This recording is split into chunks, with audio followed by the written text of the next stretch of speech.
பொற்காலம் பார்த்தேன். பொற்காலத்துக்கு அப்புறம் நான் தியேட்டருக்கு போகிறத கட் பண்ணிட்டேன். பட் அதுக்கு முன்னாடி போயிருக்கீங்க அந்த முதல் 2 படத்துக்கு தான் போயிருக்கேன். ஓகே. பொற்காலம் போயிருக்கும்போது எனக்கு வந்து ஒரு அனுபவம் இருந்தது. அந்த படம் முடிஞ்ச உடனே எல்லாரும் திட்டுனாங்க. ஓ தீபாவளி அன்னைக்கு அந்த படம்.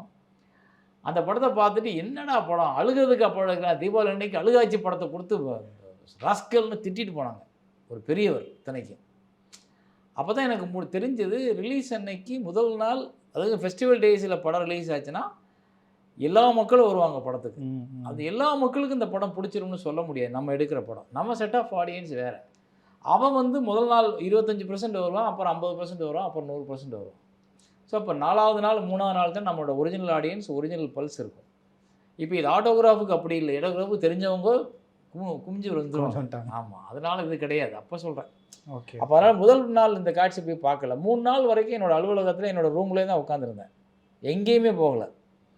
ஃபோனில் கூப்பிட்டு பேசுகிறது, இந்த மாதிரி சொல்கிறது, இந்த மாதிரி தியேட்டரில் எப்படி இருக்குது அப்படின்னு அதை கேட்டுக்கிட்டு இருப்பேன். ஆனால் அது என்னென்னு கொஞ்சம் வெயிட் பண்ணுவேன். நம்ம ஆட்கள் வரல இன்னொன்று வெயிட் பண்ணுவேன். என்னோடய அசிஸ்டன்ட்ஸ் போயிட்டு வருவாங்க. அவங்க வந்து சொல்லுவாங்க, கத்துறாங்கண்ணே, கட் பண்ணுங்கண்ணே, 10 நிமிஷம் கட் பண்ணுங்க, 20 நிமிஷம் கட் பண்ணேன். கட் பண்ணவே மாட்டேன்னு சொல்லுவேன். அப்படி தான் என்னோடய பழக்கம்.